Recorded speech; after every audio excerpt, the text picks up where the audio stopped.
According to new research from Amazon Ads and Skift, 97% of travelers will take a leisure trip in the next year. These customers are looking for more than a deal. They're looking for a new experience. Travelers discover destinations through entertainment, recommendations, and everyday moments, with 1 in 4 finding their next destination while streaming shows and movies. That's where Amazon Ads comes in. Amazon Ads Solutions empowers advertisers to engage travelers across Prime Video, Twitch, and shopping channels with personalized messaging that inspires and converts. Ready to transform your travel marketing? Visit advertising.amazon.com to learn more.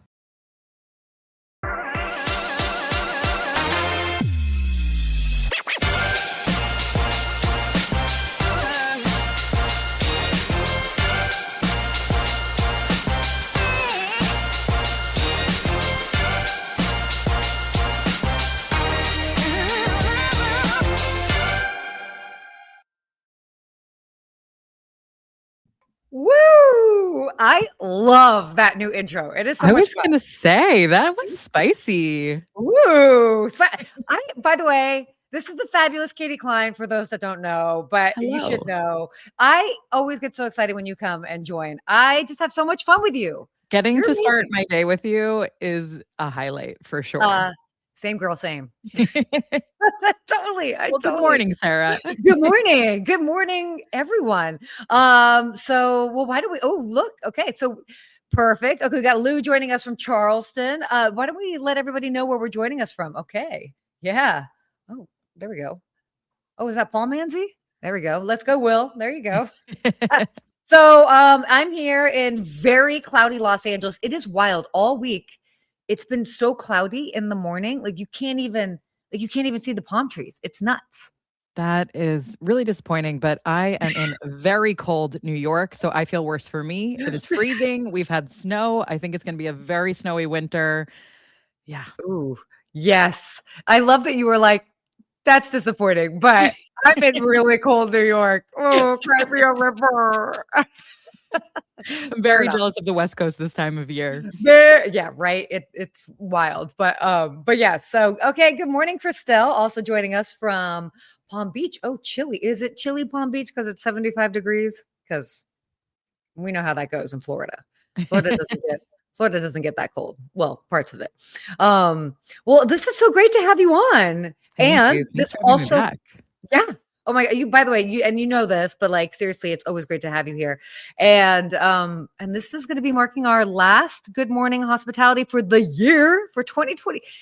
How are we here? I don't know how we got here, but we are. I know. We can almost taste 2026. It's so close. But even saying that out loud, 2026, it still sounds very sci-fi to me.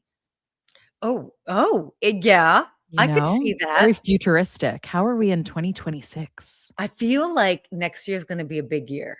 I feel like there's a lot, and I'm not talking about like personally. I mean, sure, personally, but I feel like there's just a lot is just going to continue to happen. A lot of things are going on. You know, obviously there's World Cup. You've got America 250. It sounds weird to say, but like the 250th birthday anniversary of the United States. Yeah.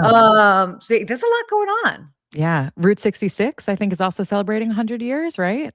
I think, is it 100 years? Yeah. I should know because Route 66 is literally like 2 blocks that way. There you go. that away. That away. Oh my goodness. Yeah. So it's going to be a big year, but well, kind of before we get into that, we should talk about what's going on right now.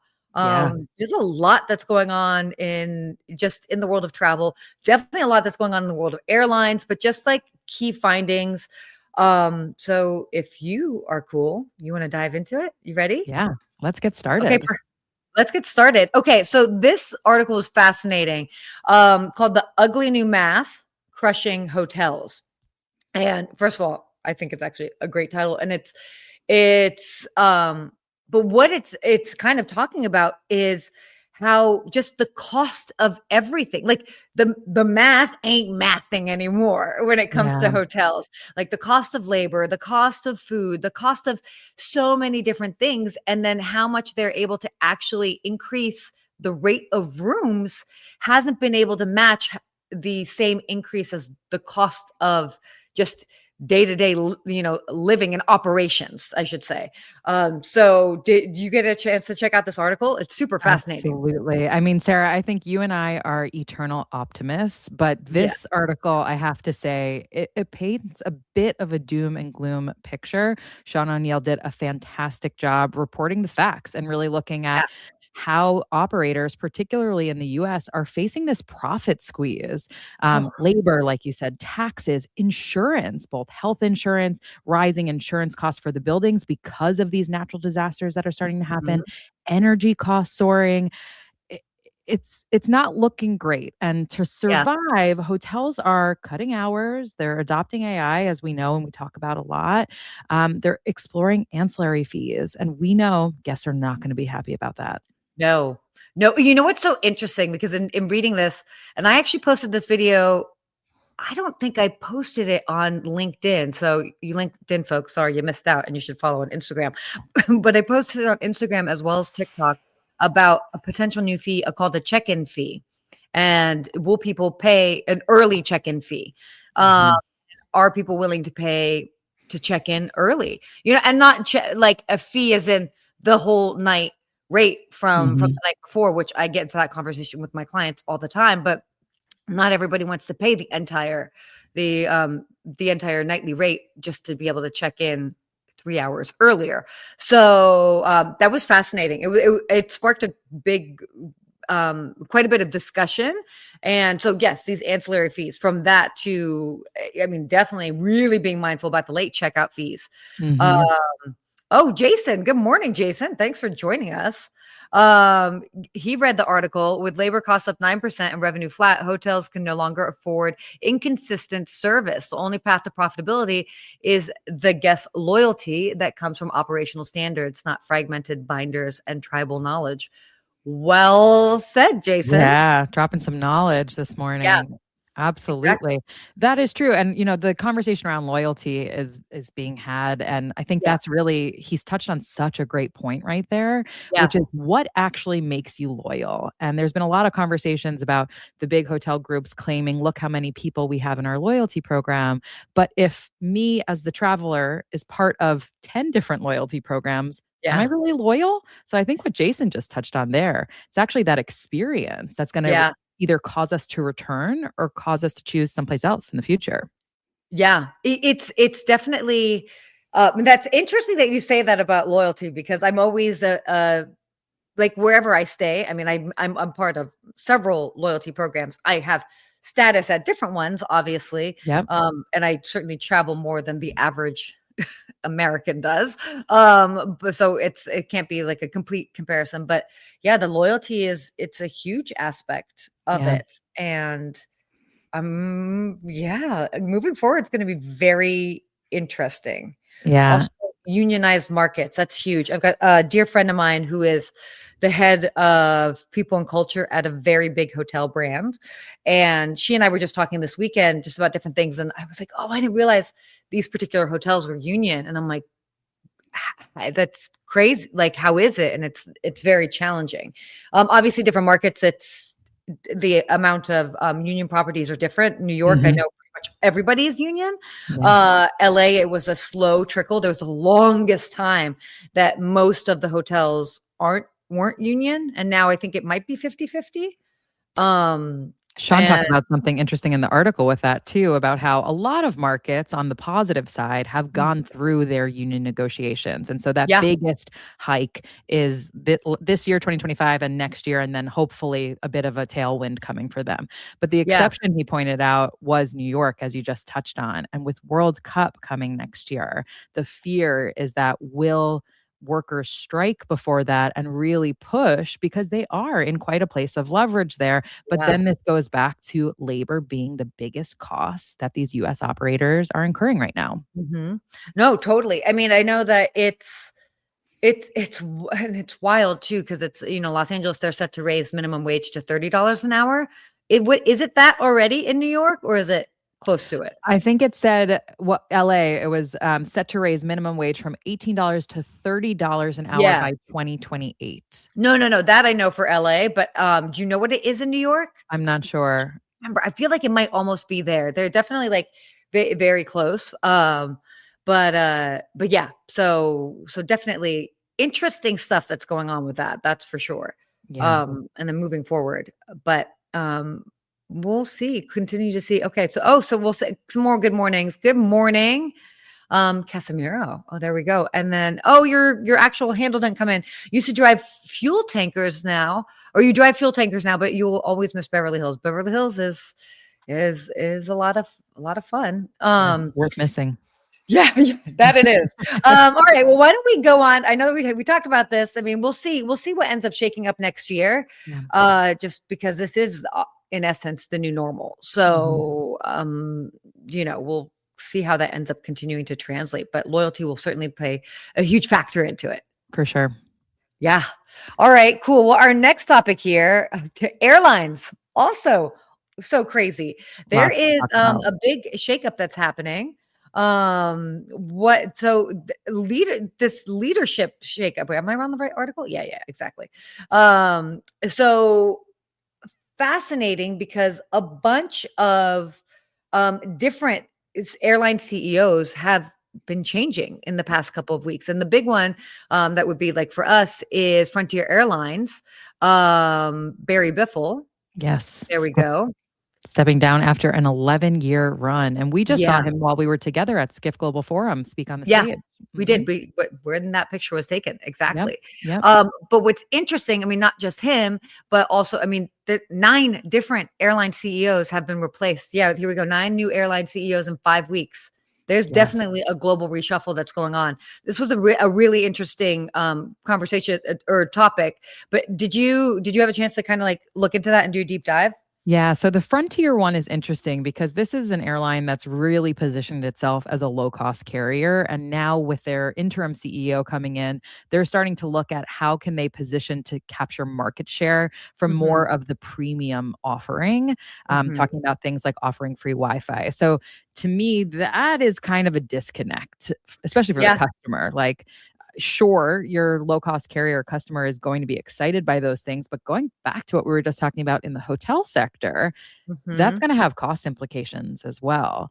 For sure. And then, like you said, really looking at this as a holistic view. In just 5 weeks, this has happened. This is 9 airlines since November. Qatar, Lufthansa making 2 changes at Eurowings and Sun Express.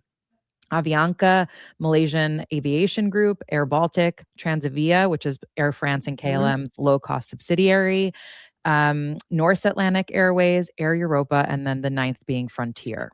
It's a wild number. I love that you actually went through and said all the names, because saying 9 is one thing, but actually saying the actual names, it's crazy. It's crazy what's going on. They span Americas, Europe, the Middle East, and Asia. They cover models from the ultra low cost carriers to full service flag. So it's almost showing it's not exclusive to one type of carrier or one area of the world. This is a prolific problem right now. Totally. Or is it? Is it a bit of I was going to say or. Right. Is it a bit of finger pointing and scapegoating and saying, well, let's change the top and see if the rest changes? Yeah, well, so also in the other article that actually talked about the fact that the 9 new CEOs in 5 weeks is happening, what I thought that was interesting is that we're kind of seeing a bit of a change. So what we're coming out of, it still was the remnants in essence of the pandemic, where they were really trying to stabilize business and kind of, figure things out. So great, they've navigated that. Now we're in this new era where cost is different, labor costs, all of this similar to like with hotels. And so it's like, okay, how can we grow from here? Yes. So it's in essence, it's like this changing of the guards because there's a new focus for the business. So instead of just stabilizing, now it's like, okay, growth. How do we really understand operations in today's climate?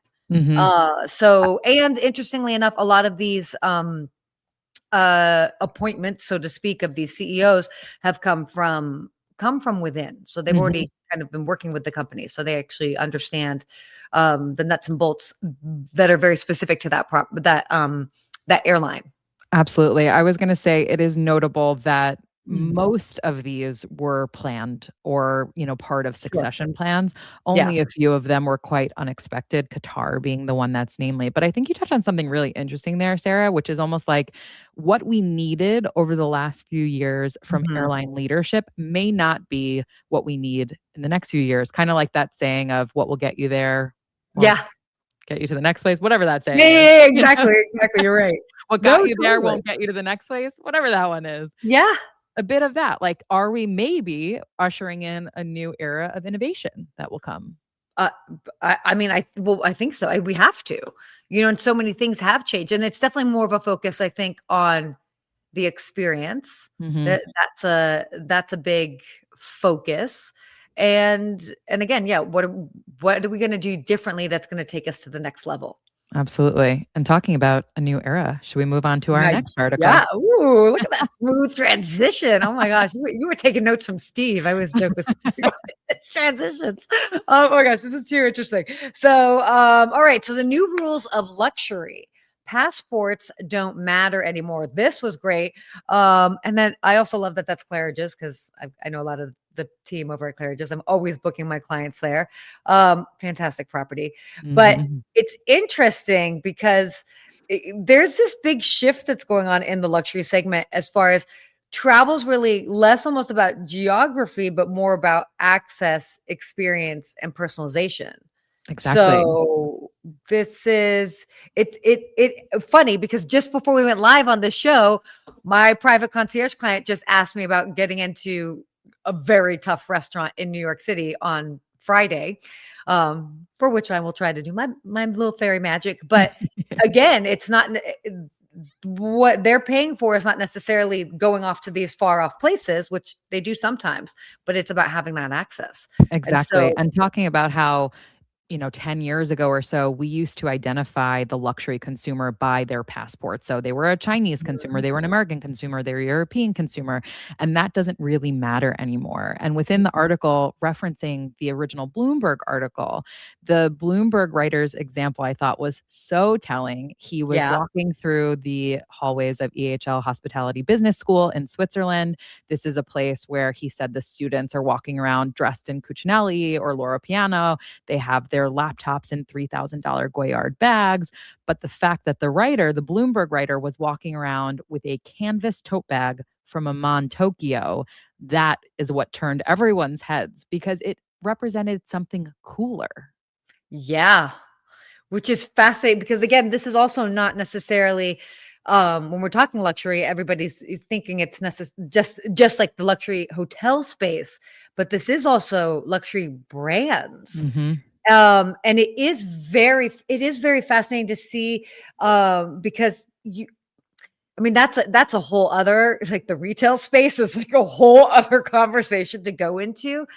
But knowing what it is here, like in Southern California, and seeing it in other places, and knowing people that's like, oh, they're what they can get in Paris versus what they can get in South Coast Plaza in Southern California versus what they can buy in Tokyo, and there is a little bit of this their homogenization of the market, you could Yes. almost say, right? Yes. And a quick call out to the comment in the chat that Manzi Digital said, I believe in Sarah's fairy magic. Me too. Me too. That's great. And yeah, Sarah, that also makes me think of something like the Ritz Carlton Yeah. collaborating with a brand like Late Checkout, which is a Madrid based Mhm. fashion brand. And almost like, how are we seeing those cross collaborations, those cross pollinations of those worlds, of this fashion world with this really exclusive travel world? Because I think to your point, if I can buy the same thing here, there, and everywhere, where is it that I can get those exclusive items or exclusive Mhm. experiences that when the writer is walking down the hall, it signals not only I own this bag, but I went to this place and I got it there. Yeah. Well, I mean, that's huge. And it actually reminds me of an Instagram reel that's a friend of mine sent me. And it was a woman who was in Paris. She was staying at the Ritz in Paris.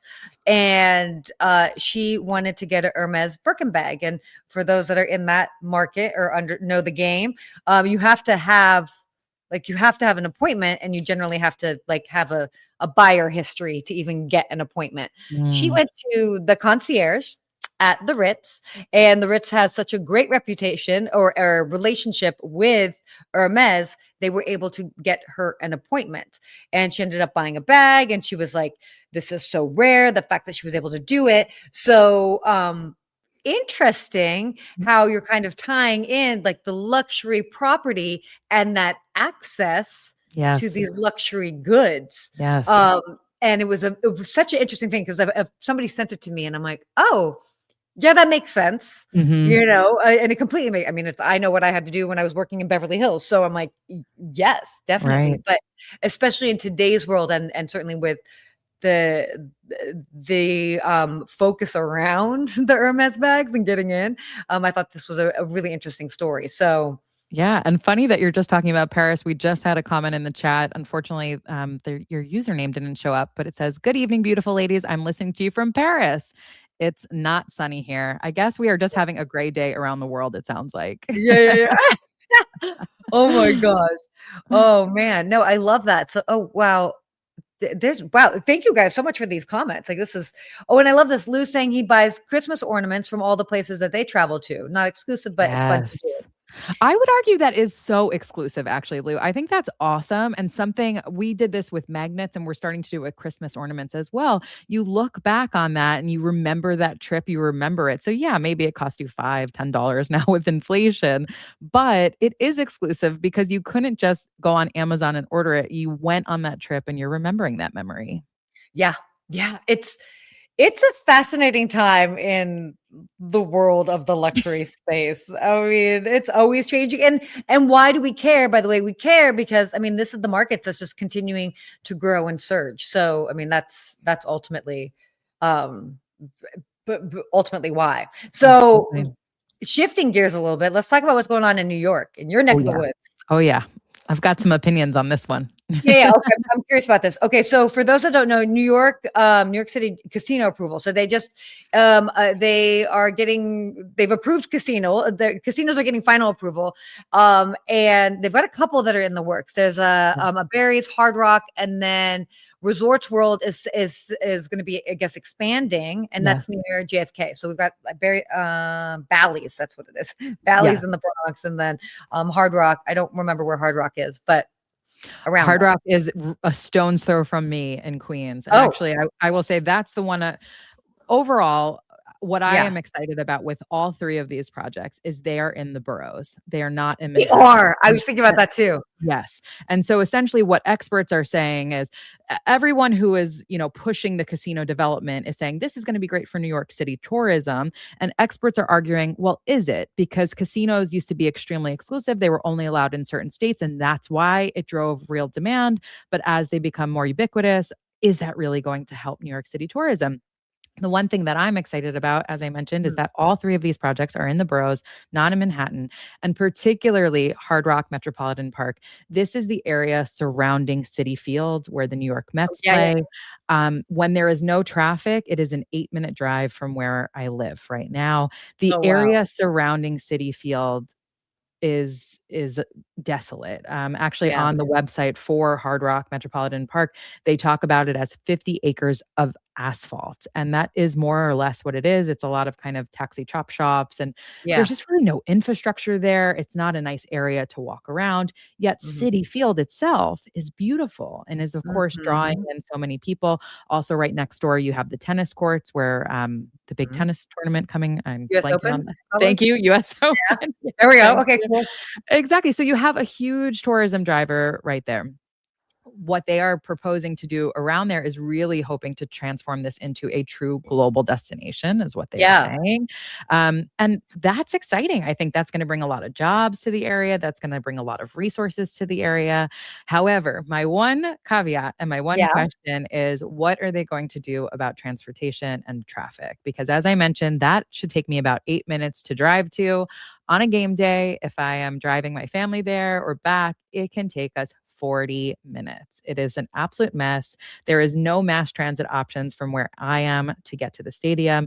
Even if you are taking mass transit, you can expect to be like squeezed in like a sardine into the subway to get there.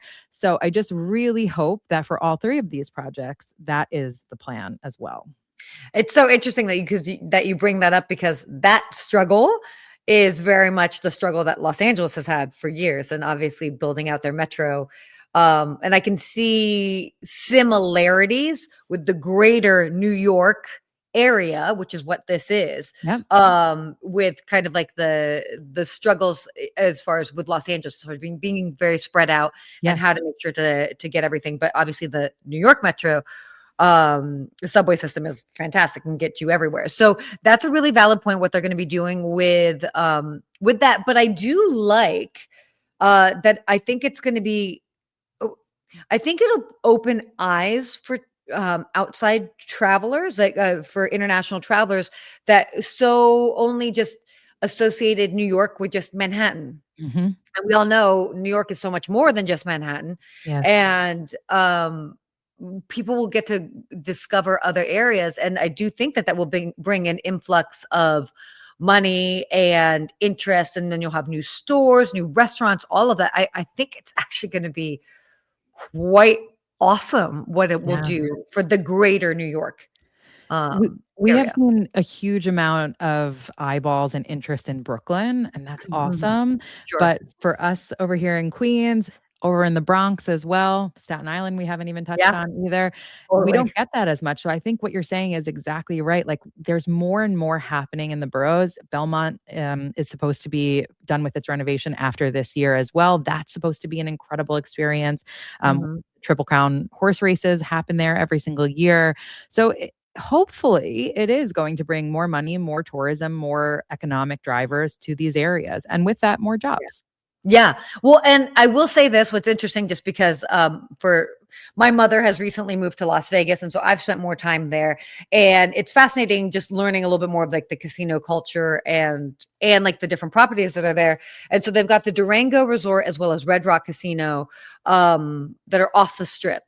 And it's interesting because that's very much, it's like, it's owned by locals. It's like, it's the FUBU of casinos for us, by us. Yeah, I said that. I dropped that. You guys, you're welcome. I used to have a FUBU shirt, and then I learned what it meant. And then I was like, I think it might be weird if I wear it.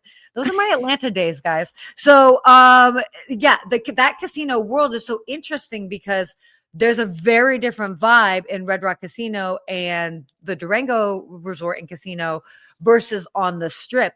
So I bring that up just to be as another casino heavy area, because this is part of also what the article talked about. Will it drive international tourism, or will it just kind of be like an extra space for locals to stay and play? I think either, however you slice it, I think it's great. Yeah, I did think of you when I was reading this article, because when we were at Skift Global Forum together, we also sat in on the Las Vegas panel and talked. We heard a lot about Sphere and all the incredible things that they're doing. And that has been a huge tourism driver. So I guess also part of the question is, when these companies are saying these are going to be entertainment destinations, what else is there besides gambling? Because if you are building out something like that, where you're going to bring these amazing acts through, that is going to pull people in. Oh, that'll totally pull people in. I mean, we've seen it in New York City for so many years, but then it's like Broadway. People go to New York and they go to see a Broadway show, but then it's like, okay, well, what else can we do? Right. And so then we can go to Queens. We can go check out XYZ concert or whatever it is. So it will, I think it'll be positive for both local, like those doing staycations, the local residents, as well as international, or not even just international, just travelers, whether it's from international or domestic as well. Yeah. So, and Sarah, I just want to call out a lovely comment in the chat. Nice compliment to you. Hi, Katie and Sarah, listening from the Philippines. Just started a hospitality marketing agency locally. Your book, Sarah, Hospitality from Within, is so insightful. Oh my gosh. Thank you for sharing. That is so sweet of you for chiming in. Wow. Oh my goodness. Wow. Thank you. That's Just so making great. people's days. No, totally. Well, be sure to connect. Send me a note. Be sure to connect so I can help support you and your business as you're growing. Connect on LinkedIn or whatever it is. So happy to do that. And a Oh, lovely yes. comment from Kate too. Hi, ladies. Fear and Yes. Carrie Underwood are my top 2 reasons to visit Vegas as often as possible. Yes. Yeah. Yeah, definitely. There's a lot going on there. Mhm. Maybe more reasons to share coming in the in the future. But why don't we do our last little topic here? Because I Yeah. know we might be running a little bit long, but it's the end of the year season. If you're down with it, I'm down. Are we Let's down? do it. Will you down in the back? Let us know. Oh my God, I don't know why I had to yell. You can hear me. So sorry, guys. My morning coffee has just kicked in. So our last topic for today is about Spain. Spain has been finding Airbnb for advertising unlicensed rentals. I feel like you had a lot to say about this. Well, it kind of goes back to what we said earlier about finger pointing and scapegoating. While I understand the effort and the focus that government has on regulations, and that's Yeah, important, of course, I don't think sure. any short-term rental operator or even the OTAs disagree with that. I do think there is a lot of like, well, if we just fix this, everything else magically is fine. And I would question politicians to say, is Yeah. that really the cause of inflated housing prices and housing shortages? Yeah. Well, and I'll just say this is that just in general, Spain, as far as like local residents have had this, there's this bit of this tug of war with tourists coming to them. Obviously, there's an element that they should want tourists and travelers coming because it's obviously helpful for the economy. But I mean, we all remember that famous incident. I think it was like a little bit like a year and a half ago where they were like squirting tourists with little water guns and stuff. So Yes. I mean, I'm like, okay, Spain, we're doing it again. Like, It is a little like biting the hand that feeds you. And I yeah, do, totally. sometimes, and we see this at the local level, even within the US too, of like locals being upset about short term rentals and forgetting how much money these tourists are bringing into the area.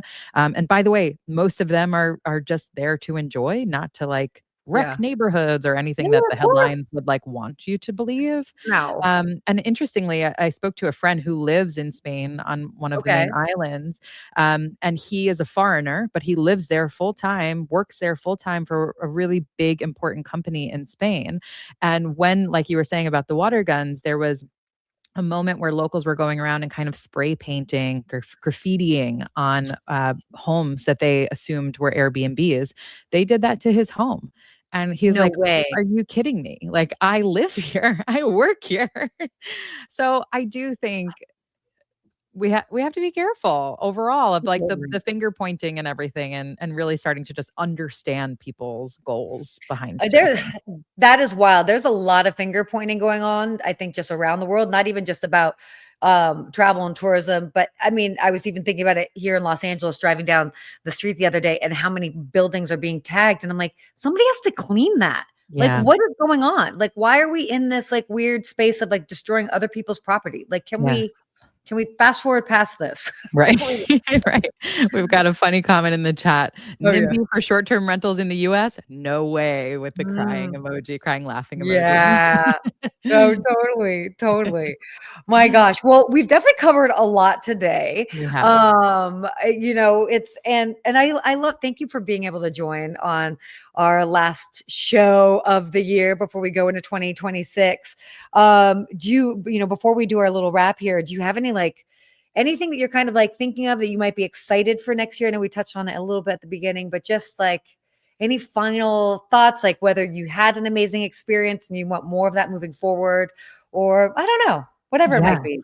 Do you wanna do our typical little real-time Yeah, recap? Because I we have can a do good that. one for you today. Okay, you prepared one? Bring it. I did, because as it was happening in real time, I thought this is a great This real-time is a recap. thing. And the Yeah, next sure. time I'm with Sarah, I'm gonna tell her all about it. So it's not from the hospitality industry. Oh, good. Even better. Obviously, as we talked about, I live in Queens, I live in Astoria in New York City, and fairly recently, the firehouses across the city have an open house for about 2 hours on one Okay. certain day day. And it's really fun for kids because kids are Cute. obsessed with fire trucks and firefighters. So we Yeah. went to our local one and we walked in. I have a 3.5-year-old who was all about it. And I have a now 7-month-old who obviously didn't know what was going on. And that's fine. No. And we walked in and we were greeted with such warmth right away. Like, oh, are you guys from the neighborhood? So right away, like made us feel like we were a part of something. And then yelling to everybody else, like, guys, they're from the neighborhood. They're from the neighborhood. Showing us around the firehouse. You can tell they take such pride in what they do, allowing my daughter to climb on things, take pictures, to just Oh my have an God. absolute blast while we were there. As we were walking there, ironically, we saw someone lighting fires underneath cars. So I actually had to call the fire department and report this. We No watched their way. truck go. We watched their truck come back. We talked to them about it. They were like, yeah, unfortunately, this has been happening a lot with that one person, but don't worry. We've already called it into the fire marshals. The fire marshals investigate. It will be shut down. And really, the whole point is that by the time we left, I was completely in love with my neighborhood again. I had such pride in the FDNY, such pride in like New York in general. And I was like, that's hospitality. They took us in to this firehouse, made us feel so welcome, so warm to be there, and like made us leave feeling like even happier than we arrived. So that's my real time recap for today. Oh, I love that's oh my gosh, that's a great one. Yeah. And it takes a lot for me to say nice things about New York. So good job, FDNY. Oh my God. Well, yeah, I mean, I get it. Like, look, it's life is when you're living in bigger cities, like we live in, it just takes more to operate the city, and it's like at times, I happen to have my mom's visiting me right now. And like, we just talk about different things and it's like, we're looking at Los Angeles and some parts look a little bit like neglected, a little worn, but it's also think about how big it is and how many people and just the amount of use that each square footage gets. And it's like, that's a lot of upkeep. So, and that's all cities, that's all big cities, Yep. it takes some time. But I love that story. That's awesome. I'm trying to think of like, I've had so many wonderful moments. I, I'll just do like a little bit of this is just like, it's a classic one, but it's a little bit of a shout out to it's a local sushi place that I've been going to. I discovered it at the beginning of the year and I've now since brought 5 of my friends to this place and that's now become their go-to place. And they're so cute. Because I always go in person. The other day I ordered takeout from there and I'm like, oh, it's a shame because like I'm not gonna be able to like go in and see them. They actually saw and recognized my name on my delivery order. And whatever. Now everybody's learning everything about me. I always ask for extra spicy mayo and eel sauce, whatever. Cheesy, no judgment, okay, guys, no judgment. It's not totally authentic, Americanized Japanese food here. And they recognized my name on the order, and they ended up putting extra stuff in, and then a little note that was like, "Hi, Sarah, we hope to see you next time," which was so cute because, like, wait, what? But I mean, what a nice way to go from having that hospitality that's in the moment to then kind of extending it to even if somebody's, still having your incredible food, but just at home. Yes. Recognizing them wherever they're at and showing that level of appreciation.